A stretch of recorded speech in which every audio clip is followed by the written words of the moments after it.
અમદાવાદમાં driving road ઉપર અકસ્માત સર્જાયો છે। બેકાબુ કાર પાનના ગલ્લામાં ઘૂસી ગઈ છે।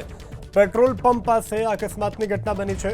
કાર ચાલકે સ્ટીયરિંગ પરથી કાબુ ગુમાવતા અકસ્માત સર્જાયો છે। અમદાવાદના ડ્રાઇવિંગ રોડ ઉપરની આ ઘટના છે। બેકાબુ કાર પાનના ગલ્લામાં ઘૂસી ગઈ છે। પેટ્રોલ પંપ પાસે અકસ્માતની ઘટના બની છે। કાર ચાલકે સ્ટીયરિંગ ઉપરથી કાબુ ગુમાવતા અકસ્માત સર્જાયો હોવાની પ્રાથમિક જાણકારી પ્રાપ્ત થઈ રહી છે। અમદાવાદના ડ્રાઇવિંગ સિનેમા રોડ પર આપ જોઈ રહ્યા છો, માનવ મંદિરની પાસે એક કાર ધડાકાભેર ગલ્લા સાથે અથડાઈ છે।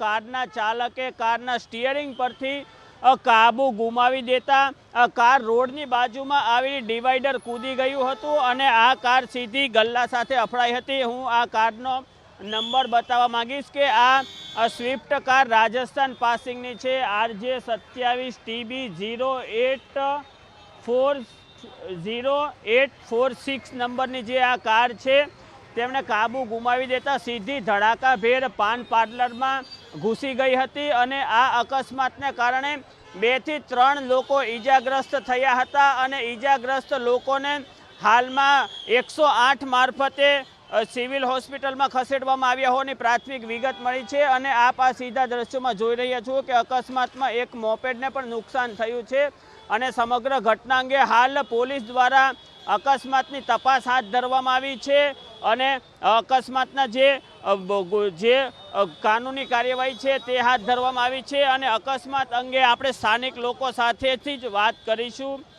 શું અકસ્માત બન્યો છે અને તમે શું જોયું ને તમને શું માહિતી મળી? એટલે અમે અહીંયા પાછળ ABS હોસ્ટેલ છે, ત્યાંના સ્ટુડન્ટ છીએ અને અમે અહીંયા બહાર જ ઊભા હતા, ફળિયામાં બહાર, અને કેમ્પસમાં બહાર અમે જોયું તો બહુ મોટો અવાજ આવ્યો અને સૌથી પહેલાં હોસ્ટેલની બધી લાઇટ જતી રહી અને પછી બહાર આવ્યા તો અહીંયા એક ભાઈ આખા ઊંધા પડેલા હતા। અહીંયા 2 જણા ઉલ્લી ગયા હતા અને સાથે એક નાનો છોકરો અને એક બેન હતા, એ 2 બચી ગયા અને એ આમ પલટી ઓલી બાજુ ખાઈ ગયા અને આ ગાડીમાંથી કંઈક 4 જણા હતા અને 4માં ફૂલ ગીત હાલતા હતા અને આ ગાડી વસ્ત્રાપુરથી આવી છે અને વસ્ત્રાપુરથી અહીંયા 3-4 જણાને ઉડાડ્યા છે અને પછી અહીંયા આવીને બધે ભટકાણી છે અને આવીને ડાયરેક્ટ આખી અહીંયા ગરી ગઈ અને આમાં જેટલા જે હતા એ કદાચ આમ ભાગ્યા છે હવે એવું આ બધા કહે છે અહીંયા। અને અમે જ્યારે આવ્યા ને ત્યારે અહીંયા ભાઈ બેભાન થઈ ગયા હતા, એમની છાતી દબાઈ ગઈ હતી અને કંઈ બોલી નહોતા શકતા અને જ્યારે બોલી નહોતા શકતા ને તો અહીંયા બહુ ક્રાઉડ ભેગું થઈ ગયું હતું એટલે પછી ત્યાંથી આગળ અમે 2 હતા અને આમને પછી પોલીસ આમાં ટોટલ 4 થી 5 જણા ઘાયલ છે અને એકની કન્ડિશન કહેવાય ને કે હાવ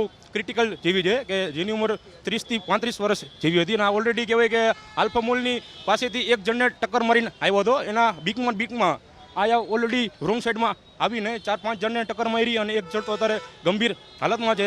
3 જણા ભાગી ગયા છે અને એક જણો અત્યારે પકડાઈ ગયો છે।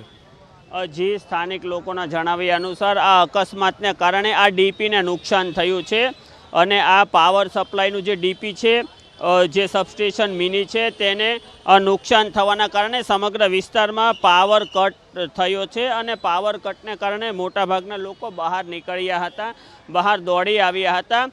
આ ઘટનામાં જોવાનું રહ્યું કે કેટલા લોકો ઘાયલ થાય છે અને અમદાવાદ શહેરમાં જે અકસ્માતો બની રહ્યા છે તેની વિરુદ્ધ જે બેફામ ડ્રાઈવરો છે તેમની વિરુદ્ધ પોલીસ દ્વારા કેવી કાર્યવાહી કરવામાં આવે તે પણ જોવું રહ્યું। કેમેરા પર્સન અવનીશ સાથે ચેતન બામભણિયા, ABP અસ્મિતા, અમદાવાદ।